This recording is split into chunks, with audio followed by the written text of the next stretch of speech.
Puji Tuhan. Silakan duduk Bapak Ibu. Shalom. Wah, ini saya rindu banget nyembah sama keluarga Allah di tempat ini memang. Nah, apalagi udah well-nya Pak Freddy udah aman kita ya.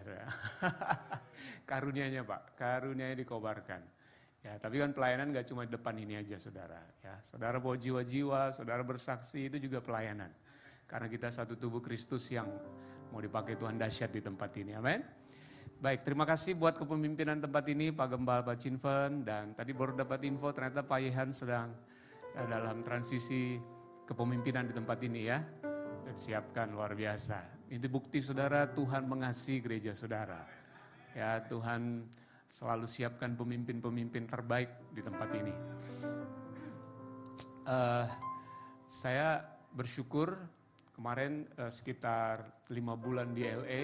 Kenapa agak lama ada masalah dengan paspor saya paspor anak saya expiring karena Pak Johannes minta saya di sana 3 bulan, terus ditambah lagi 2 bulan. Ternyata paspor anak udah less than 6 months, udah nggak nyampe 6 bulan. Jadi nggak bisa diterima di Singapura karena kami pulang perginya lewat Singapura LA. Tapi ajaib saudara, dari yang harusnya kami bayar $3.500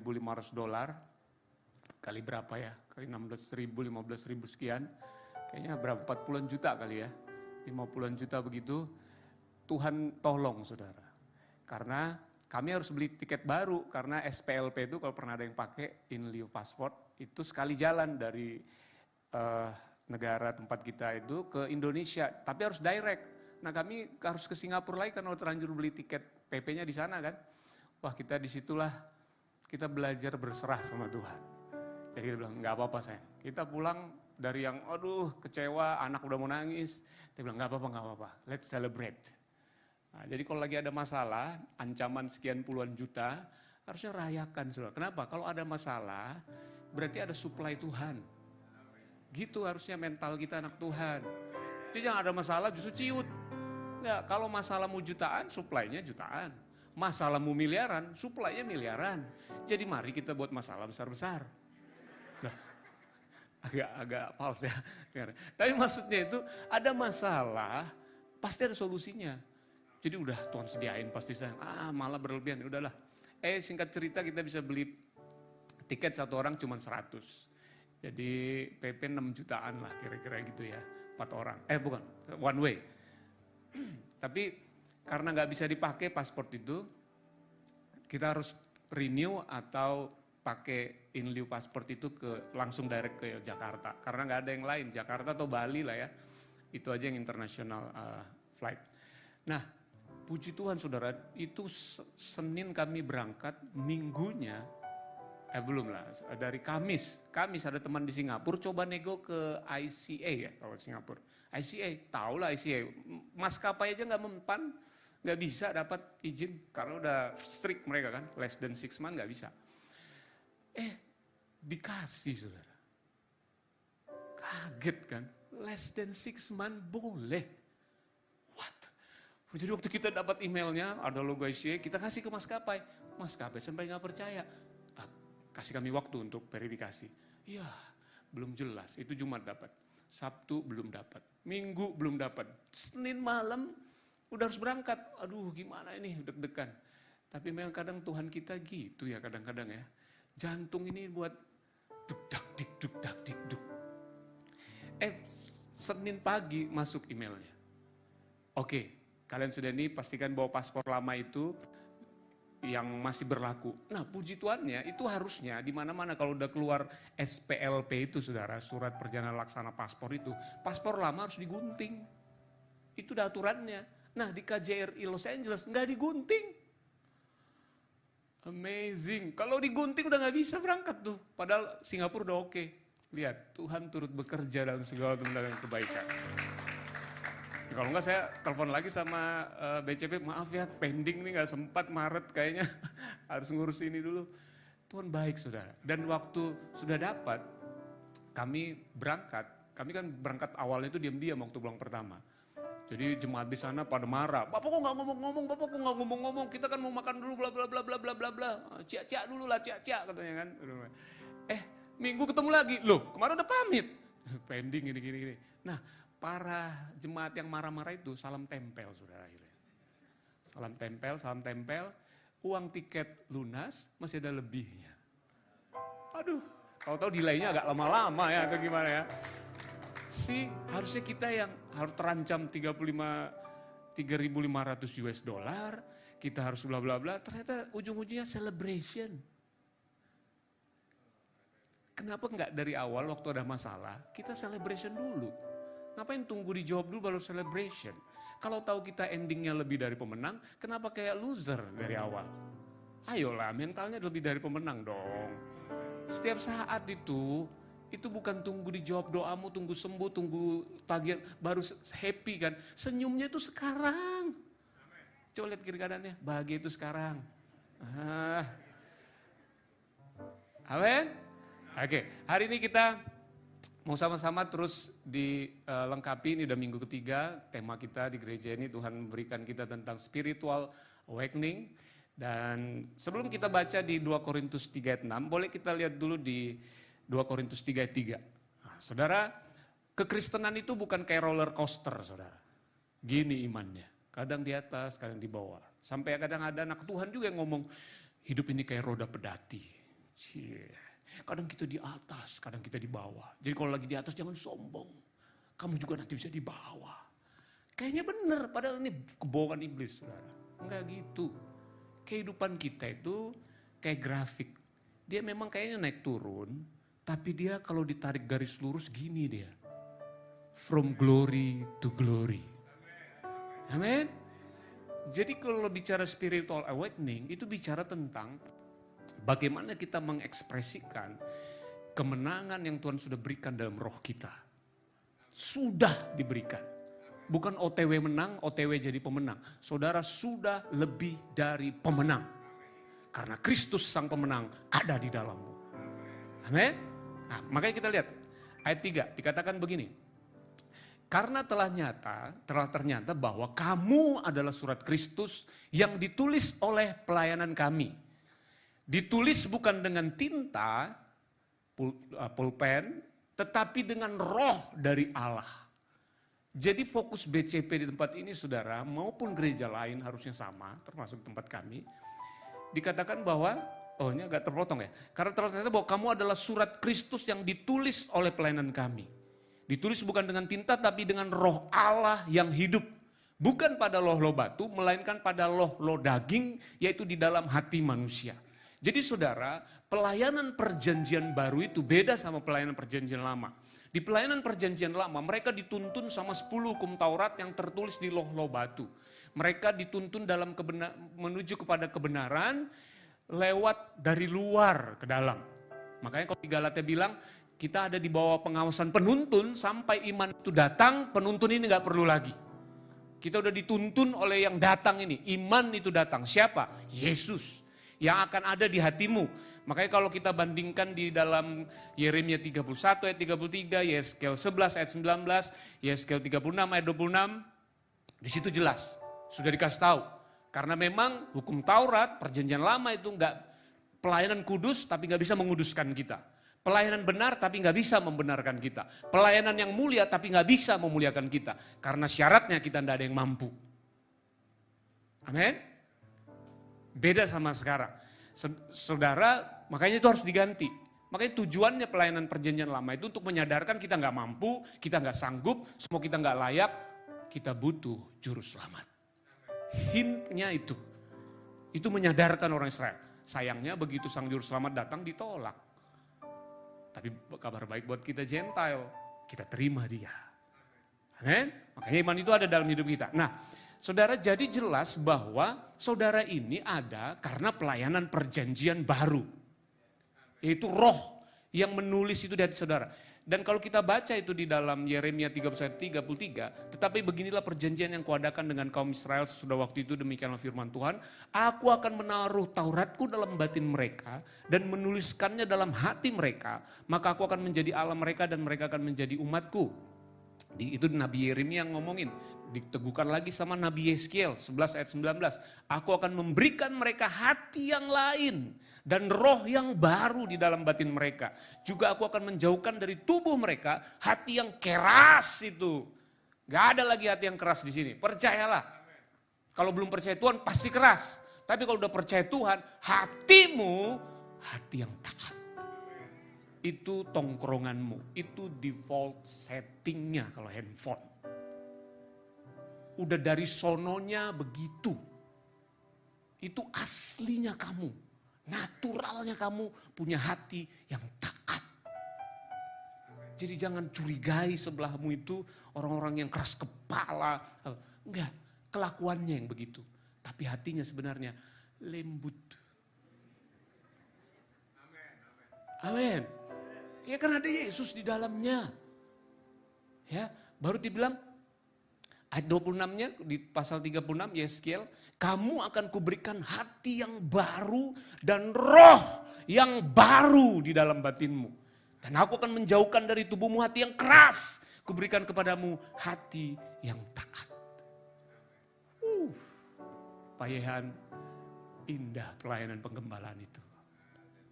Kalau kita ngerti ini, kita sedang menggembalakan domba, bukan serigala. Amin. Happy jadi gembala. Siapa bilang stres jadi gembala? Dulu waktu saya nggak ngerti ini, saya nggak mau jadi gembala. Karena jemaat kalau sudah tanduk, ada yang gigit, aduh, nggak tahan. Tapi waktu saya kenal ini, saya antusias jadi gembala sidang. Karena saya sebenarnya domba yang dipercayakan untuk memimpin para domba. Untuk mengenal sang gembala agung kita yang baik, Yesus Kristus Tuhan. Jadi kalau kita ngerti ini, gampang spiritual awakening ini. Karena dari awal memang hatimu hati yang taat. Peka kita dengan suara Roh Kudus, walaupun itu memang take time. Nanti kita lihat kenapa take time. Ya, nah kita lanjut ke ayat yang keempat. Di 2 Korintus 3 ayat 4 tadi, sebelum kita masuk ke slide saya. Dikatakan gini, demikianlah besarnya keyakinan kami kepada Allah oleh Kristus. Makanya tadi saya bilang, para pelayan-pelayan Tuhan, tim penggembalaan, maupun tim praise and worship, kita enjoy melayani jemaat. Besar keyakinan kita akan lihat, BCP akan dipenuhi jiwa-jiwa, kita akan terus berdampak buat kota dan bangsa-bangsa. Ini bukan ngomongan gombal, saudara, percayalah ini takdir saudara, nasib saudara dalam Kristus. Udah terlanjur diberkati kita ini. Terlanjur kaya, terlanjur ganteng, terlanjur cantik. Semua kita serba terlanjur. Kenapa? Christ is in you. The hope of glory. Amen. Udah terlanjur. Memang kita gak bisa sama seperti Ronaldo. Tapi kalau ada roh Ronaldo di dalammu, beda main bolamu. Iya dong, iya kan? Cuman kan kalau dia take time dong, mungkin dia masih offside, masih gak ngerti aturan. Tapi jangan gara-gara aturan membatasi roh Ronaldo bekerja melalui engkau, di dalam engkau. Kok jadi ngomong Ronaldo ya, salah. Tapi maksudnya kita memang gak mungkin sama seperti Yesus. Dia Tuhan. Tapi kalau ada roh Yesus di dalammu, engkau akan serupa dengan dia. Karena dia tinggal di dalammu, bergerak di dalammu. Orang akan melihat, sungguh Christ is in you. Amin. Kalau kita ngerti ini saudara, aduh enjoy banget jadi orang Kristen. Karena dia ada di dalamku. Dia ada bersamaku. Makanya yakin kita. Ayat 5. Dengan diri kami sendiri, ini Paulus loh. Paulus yang siapa sih yang ngeraguin Om Paulus? Om Paul ini. Gak ada dong ya. Tapi dia sendiri bilang, dengan diri kami sendiri. Kami gak bisa. It's not about me. It's all about him. Bukan tentang kami. Memperhitungkan seolah-olah pekerjaan kami sendiri. No! Tidak! Kesanggupan kami adalah pekerjaan Allah. Kenapa tim tadi bisa melayani terus makin dahsyat? Saya terus diberkati oleh pelayan Pak Freddy. Karena ada roh Allah di dalam Pak Freddy. Amin. Iya, bekerja dalam kita melalui kita. Nah baru masuk ke ayat yang ke-6. Ini ayat kita ini ya, dikatakan, ialah membuat kami menjadi sanggup menjadi pelayan-pelayan dari suatu perjanjian baru yang tidak terdiri dari hukum yang tertulis tetapi dari roh. Sebab hukum yang tertulis mematikan tetapi roh menghidupkan. Dinubuatkan di Yeremia 31 ayat 31, sesungguhnya akan datang waktunya, demikianlah firman Tuhan, aku akan mengadakan perjanjian baru dengan kaum Israel dan kaum Yehuda.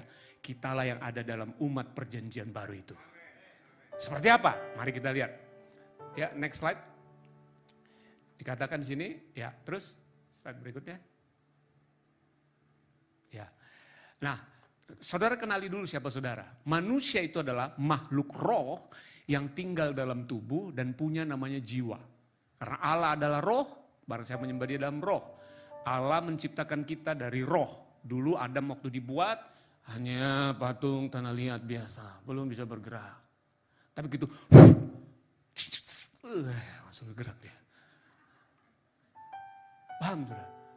Roh itulah yang menghidupkan. Dan itulah identitas kita. Makanya kita diciptakan serupa dan segambar dengan Allah yang adalah roh. Makanya kita ini makhluk roh. Ini casing saudara. Casing. Ini yang akan ditinggalkan. Saya baru ditinggalkan beberapa teman-teman saya. Pada pulang duluan. Pulang duluan. Ninggalin tubuh ini. Ini bukan segala-galanya. Tapi ibu-ibu tetap rawat lah ya Bu ya. Bukan berarti nggak perlu dirawat ya.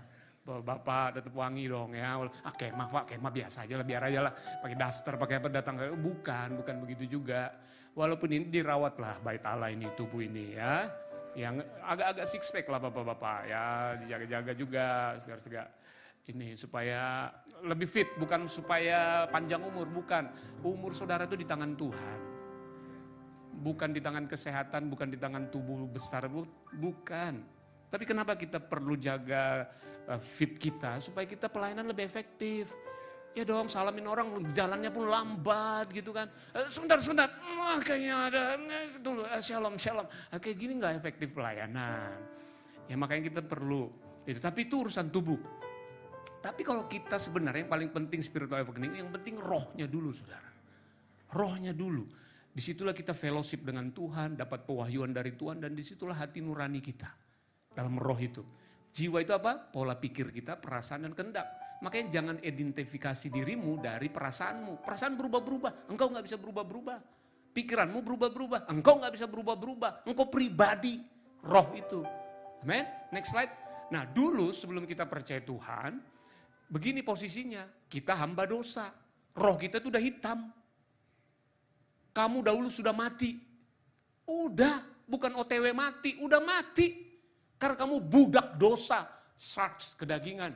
Sudah ada di situ. Jadi orang membunuh bukan membunuh buat dia berdosa. Karena dia orang berdosa, keluarlah perbuatan-perbuatan dosa. Pabriknya, pabrik piring yang keluar gak mungkin sepatu. Piring. Saudara itu punya pabrik dosa, tubuh dosa. Makanya yang keluar dosa. Makanya gak bisa ditolong pakai agama, perbuatan baik. Gak bisa. Ini mesti mati dulu. Diganti dengan yang baru. Amen. Makanya pikiran, perasaan, kehendaknya pasti jahat. Karena produknya dari sana udah hitam. Jadi saudara kalau berurusan sama orang dunia, pahami ini. Jadi belum lahir baru gimana? Semua perbuatannya kain kotor ini. Ya saudara. Kain kotor, munah. Semua berbuat baik untuk nyelamatin diri, egois sebenarnya ini orang. Walaupun perbuatan baik semua. Makanya ada kedagingan positif, kedagingan negatif. Kedagingan negatif udah pasti percabulan apa bla bla bla. Kedagingan positif, agamawi, legalisme. Yang sampai titik tertentu ini bunuh diri, mati, ujungnya kematian. Legalisme tahu, mereka sampai titik tertentu. Sah, halal darahnya kalau bunuh dia. Ngeri. Tuhan mana yang level kerohanian tertentu bisa bolehkan bunuh orang. Itu yang dilakukan oleh Saulus dulu. Saking sahnya dia jadi Farisi terhebat, bunuh dia, rajam dia. Atau yang sebelah. Sama itu kan? Sama. Ngeri saudara karena kedagingan itu. Sama-sama kedagingan itu. Makanya Paulus bilang kami pun dulu sebenarnya harus dimurkai. Kalau baca di Efesus 2. Kok kami beda? Iya, kami kan Israel. Tapi sebenarnya kami juga harus dimurkai katanya. Karena kedagingan. Kedagingan orang yang dibawa roh agamawi itu. Nah, slide terakhir. Wah, saudara boleh senyum dong kalau udah slide terakhir. Wah, udah slide terakhir nih bahagiaan para jemaat Tuhan. Oh, yang di atas apalagi udah sampai gini-gini loh, Bapak Ibu nggak lihat. Oh yes. Yang di atas udah paling happy. Wah, ada pulang kita, pulang. Ya, slide terakhirnya akan saya bahas 30 menit ke depan. Ya, dia bilang gini ya. Jadi, nah setelah kita lahir baru, roh kita itu jadi ciptaan baru. Dipulihkan total. Roh kita udah ini. Apa yang terjadi? Coba sebelum ini baca Yohanes 14 ayat 23. Apa yang terjadi waktu kita dilahirkan kembali? Jawab Yesus bilang begini. Jika seorang mengasihi aku, ia akan menuruti firman-Ku. Dan Bapakku akan mengasihi dia. Dan kami, Allah Tritunggal, akan datang kepadanya dan diam. Bukan numpang, bukan nginap, tapi diam selama-lamanya bersama-sama dengan kita yang percaya. It is a good news. Wow. Hey, kalau engkau sadar ini, aduh, kok takut gelap? Gimana ceritanya takut lewat kuburan? Iya. Hei, Allah Tritunggal di dalammu. Klik satu kali, satu-satu ya.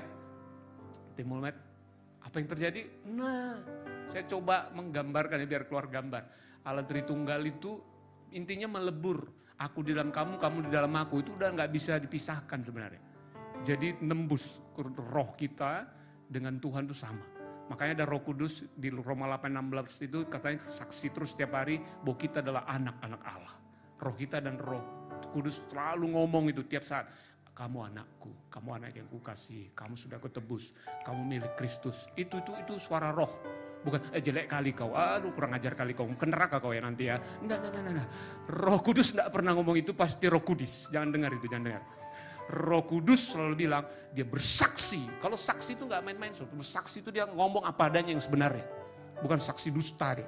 Roh Allah bersaksi dengan roh kita, bahwa kita adalah anak-anak Allah. Amin. Karena roh Tuhan di dalam kita. Nah, baru kemudian dari Roh Kudus itu, Allah Bapa tinggal dalam kita, Tuhan tinggal dalam kita berfellowship dan pewahyuan, akhirnya mengintervensi jiwa kita. Next klik. Nah, itu direct, itu tegas garisnya itu. Jadi spiritual awakening terjadi waktu kita tahu Roh Kudus dalam kita itu mengatur pola pikir, pola rasa, pola tindak kita, kognitif, motorik dan afektif. Sok-sok psikolog ya. Tapi memang begitu. Itu begitu. Psikolog itu hanya bisa baca jiwa, tapi nggak ngerti kenapa begitu. Akhirnya mereka tanya Mariana, teman baik saya Mariana ini sama Pak Alay. Tanya dia, mereka pasti kalau sudah bicara roh akan muncul istilah teologi lagi. Psikolognya alam bawah sadar. Atau faktor X, tidak diketahui. Kita anak Tuhan tahu. Untung yang datang nanti ini anak Tuhan. Jadi dia ngerti gimana menghubungkan psikolog dengan roh. Nah makanya dengarlah psikolog yang anak Tuhan. Kalau enggak saudaranya main perasaan-perasaan, motivasi-motivasi. Nah itu merendahkan Injil. Injil itu bukan motivasi. Injil itu di atas motivasi. Amin. Kebenaran sudah. Nah setelah mempengaruhi pola pikir, pola rasa kehendak kita, maka lari ke panca indera. Itu direct juga ke tubuh kita. Akhirnya apa yang disebut Efesus 2 ayat 10. Kamu akan melakukan agathos itu. Sesuatu yang sudah disiapkan oleh Tuhan. Mic ini dibuat untuk membuat saya nggak perlu teriak-teriak ngomongnya. Makanya saya bisa dibantu. Mic ini saudara nggak berbisik pun saudara bisa dengar. Paham saudara? Saudara itu handmade by God. In Jesus Christ. Engkau ditetapkan untuk melakukan perbuatan-perbuatan Allah yang dahsyat melalui engkau. Dan itu real, gak fake. Lahir dari hati, melayani dari hati, memberi dari hati, senyum dari hati, ngomong dari hati. Kenapa? Karena di hatiku ada Tuhan. Mau dilihat Pak Yehan, gak dilihat Pak Yehan. Mau dibilang makasih sama Pak Daniel, gak dibilang makasih. No problem. Aku digerakkan oleh Roh Kudus yang ada dalam hatiku. Amin. Kalau kita ngerti ini saudara, wah itu spiritual awakening powerful. Nah ini gangguannya. Kita selesaikan. Namun yang terjadi, kenapa spiritual awakening gak terjadi? Susah terjadi di gereja. Penghalangnya apa? Tipu daya ini. Coba. Nah, ada yang namanya dosa dan sarks. Yang awalnya tadi sebelum lahir baru di hati kita. Tapi posisinya sebenarnya udah di mana dosa dan kedagingan? Di luar. Dosa bukan kamu. Kedagingan bukan kamu. Tubuhmu itu bait Allah. Roma 6 bilang senjata kebenaran. Jadi tubuhmu bukan musuhmu. Stop pukul-pukul tubuhmu kalau engkau jatuh dalam dosa. Aduh iya memang. Hey, no. Yourself is not your enemy. Wah, lumayan bahasa Inggris saya, aduh lancar. Kalau gak harus meludah dulu tadi baru bisa lancar. Dirimu itu bukan musuhmu Bapak Ibu. Yesus sudah bilang gimana kerajaan bisa bertahan kalau perang di dalam. Tapi kita suka dengar khotbah. Musuh terbesar kita bukan setan, bukan orang lain. Tapi musuh terbesar kita adalah siapa? Itu bohong.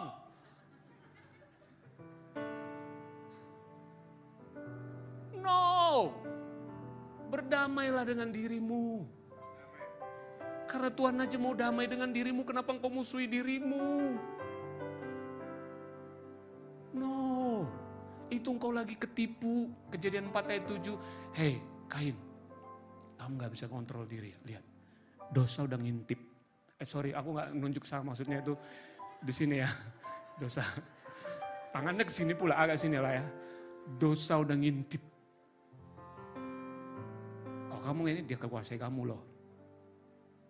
Sin is not you. Termasuk sarks. Kenapa saya munculin sarks? Kedagingan, seolah-olah daging tubuh kan. No, tubuh itu bahasa Yunaninya soma. Soma is not sarx. Beda sarx sama soma. Kenapa engkau musuhi soma? Soma itu bait Allah. Yang telah ditebus lunas untuk menjadi senjata kebenaran. Musuh kita itu kedagingan. Nah, cuman karena, ya next. Karena waktu dosa itu nyerang, itu disebut panat. Dan itu putus-putus. Enggak direct, ini bisa ditolak, bisa enggak. Jadi saudara aja yang mau, makanya dia masuk.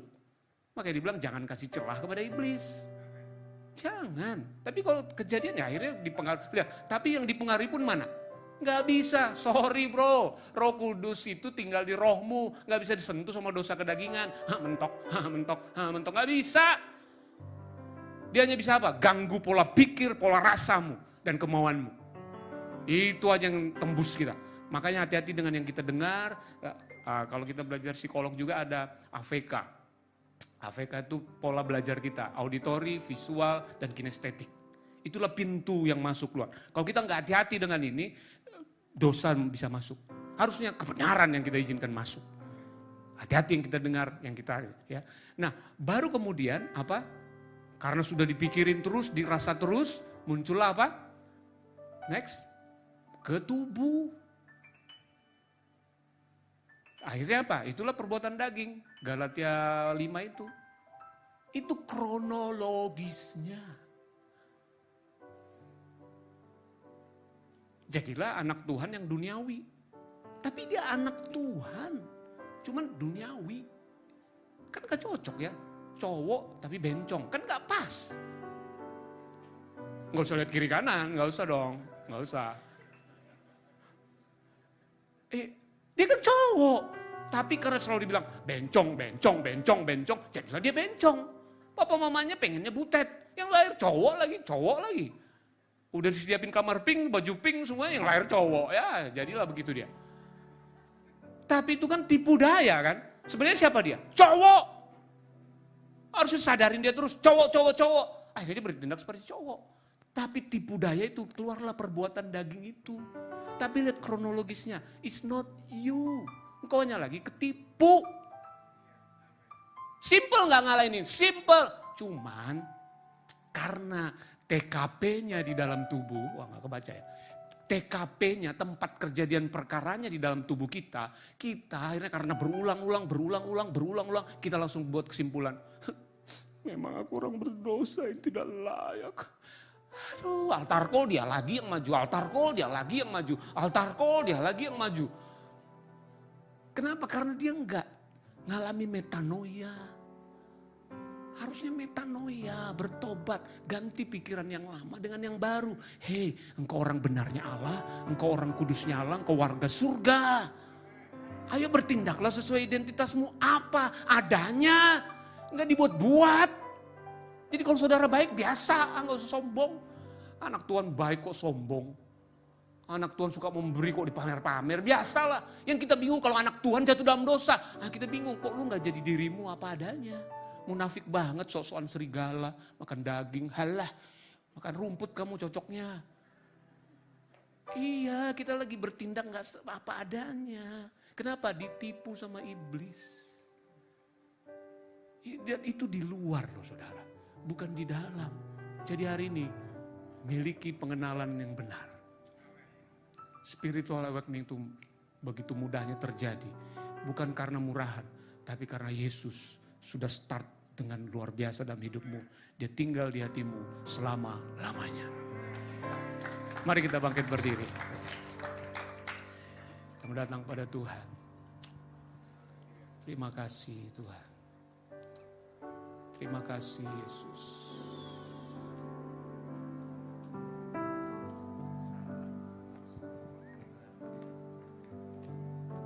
Kita menaikkan pujian ini, menyadarkan engkau bahwa engkau adalah ciptaan baru, karya Kristus yang sempurna. Datang kepada Tuhan apa adanya. Terima kasih Tuhan.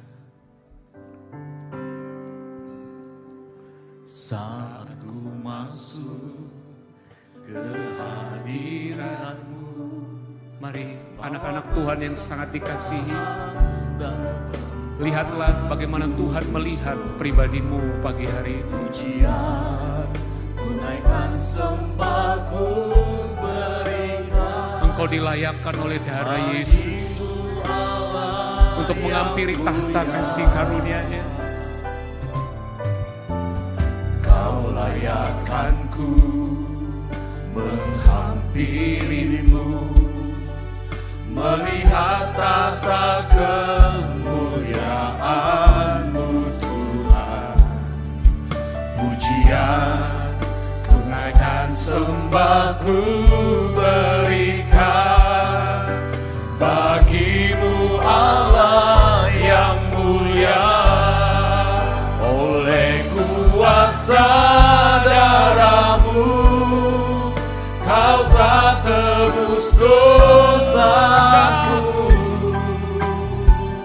Kekudusan-Mu melingkupiku.